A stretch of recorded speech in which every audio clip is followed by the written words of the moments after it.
Bismillahirrahmanirrahim. Assalamualaikum warahmatullahi wabarakatuh.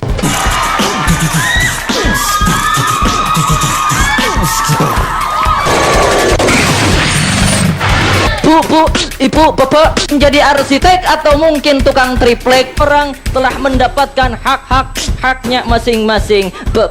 Betul nggak, girls?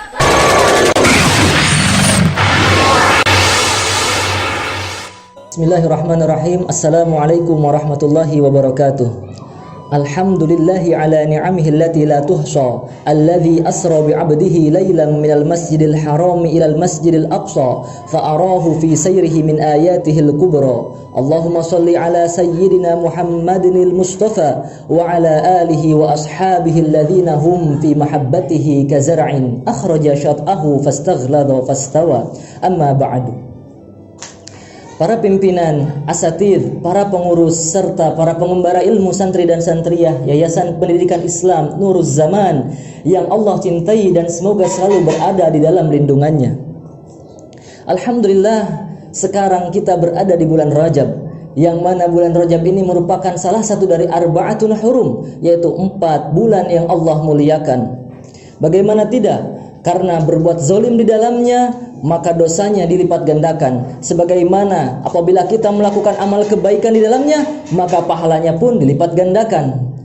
Tapi rather in 1/5, terlepas dari itu semua, bahwasanya di bulan Rajab ini juga terdapat peristiwa yang luar biasa, yaitu perjalanan lintas waktu dan dimensi melebihi kecepatan cahaya, perjalanan Isra dan Mi'rajnya Rasulullah sallallahu alaihi wasallam. Yang mana perjalanan ini sungguh di luar nalar. Tetapi pada sekitar akhir abad ke-19, para ilmuwan dan fisikawan bisa menerima bahwasanya sangat memungkinkan seorang manusia melakukan perjalanan lintas waktu dan dimensi, apalagi didukung kuat oleh teori relativitasnya Einstein. Maka brother in 1/5, kita coba saksikan, para ilmuwan dan fisikawan barat baru bisa menerima perjalanan lintas dimensi dan waktu ini melalui teori relativitasnya Einstein. Sedangkan kita umat muslim sudah jauh sebelum itu kita mengimaninya, yaitu pada saat pertama kali Rasulullah Shallallahu alaihi wasallam mengabarkan mengenai kabar Isra Mi'rajnya, yaitu dalam Mustadraknya Hakim, hadis Aisyah radhiyallahu anha. Di sana diriwayatkan bahwasanya ketika pertama kali Rasulullah mengabarkan mengenai Isra dan Mi'raj, penduduk Mekah pada saat itu gempar. Karena apa? Perjalanan dari Masjidil Haram ke Masjidil Aqsa dalam waktu 1 malam, bahkan lebih cepat dari itu. Sungguh di luar akal. Tidak mungkin dilakukan hanya dalam waktu sekejap saja. Bahkan pada saat itu kalau seandainya melakukan perjalanan dari Masjidil Haram ke Masjidil Aqsa membutuhkan waktu sekitar 40 hari lamanya. Maka di saat seperti ini orang-orang kafir Quraisy menjadikan berita ini sebagai bahan ejekan dan olok-olok kepada Rasulullah Shallallahu alaihi wasallam. Mereka mengatakan bahwasanya Muhammad gila, Muhammad stres, Muhammad gangguan jiwa. Na'udzubillahi min dzalik.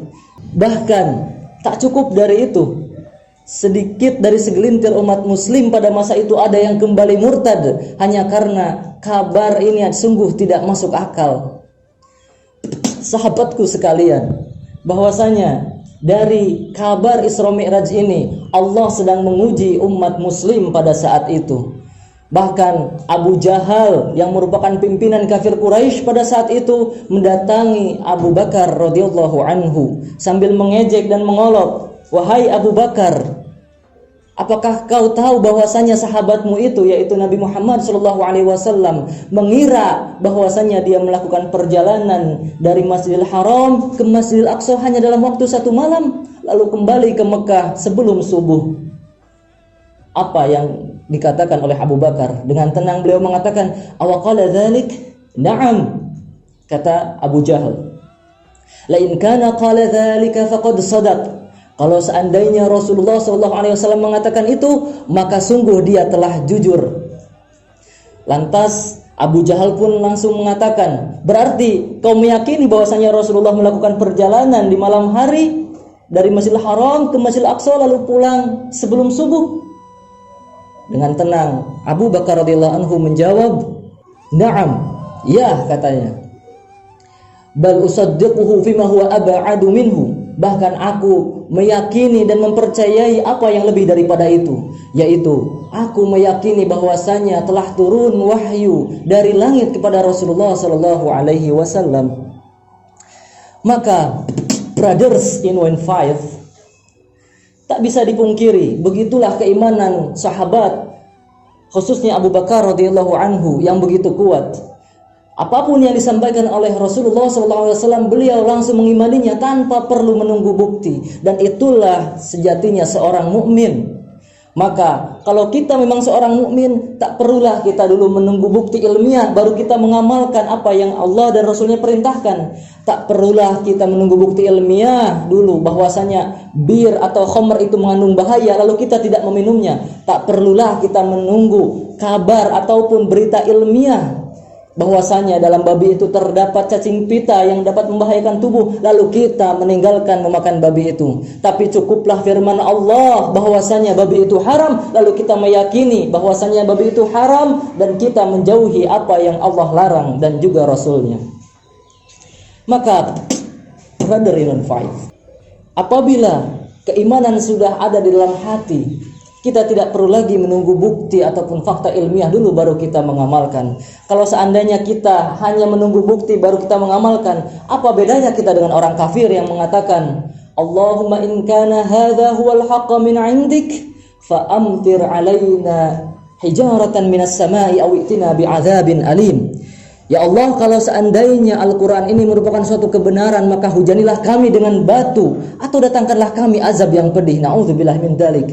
Lihatlah betapa buruk azab orang-orang kafir pada saat itu. Maka hadirin sekalian, kalau seandainya kita hanya menunggu bukti ilmiah lalu kita baru mengamalkan apa yang Allah dan Rasulnya perintahkan, maka di mana peran keimanan kita? Bukankah Allah hanya menjanjikan surga untuk orang-orang yang beriman? وَالَّذِينَ آمَنُوا وَعَمِلُوا الصَّالِحَاتِ سَنُدْخِلُهُمْ جَنَّاتٍ تَجْرِي مِنْ تَحْتِهَا الْأَنْهَارُ. Bukankah hanya orang-orang yang beriman yang Allah janjikan kemenangan? قَدْ أَفْلَحَ الْمُؤْمِنُونَ. Bukankah hanya orang-orang beriman yang Allah janjikan kepada mereka tidak akan ada ketakutan dan juga tidak akan ada kesedihan? Man amana billahi wal yawmil akhir wa 'amila shalihan fala khaufun 'alaihim wa lahum yahzanun. Hanya orang-orang yang berimanlah yang Allah janjikan tidak akan ada kesedihan dan juga ketakutan. So, brothers in faith, apabila keimanan sudah masuk ke dalam hati, menyatu ke dalam jiwa, tidak ada lagi yang perlu kita takutkan, tidak ada lagi yang perlu kita khawatirkan. Kita tidak akan takut kehilangan rezeki karena Allah sudah menjamin rezeki kita. Bukankah seorang anak kecil tidak pernah merasa takut kelaparan? Karena apa? Karena dia tahu orang tuanya pasti akan selalu memberi dia makan. Brother in faith, ketika keimanan sudah tumbuh di dalam hati, kita tidak akan takut lagi doa kita tidak diijabah. Karena Allah sudah menjamin bahwasanya dia akan mengijabah doa hambanya. Ud'uni astajib lakum. Berdoalah maka niscaya aku akan ijabah. Bukankah seorang pemimpin yang adil apabila ada rakyatnya yang meminta menengadahkan tangannya, pastilah dia akan malu kalau tidak memberikan kepada rakyat jelata itu.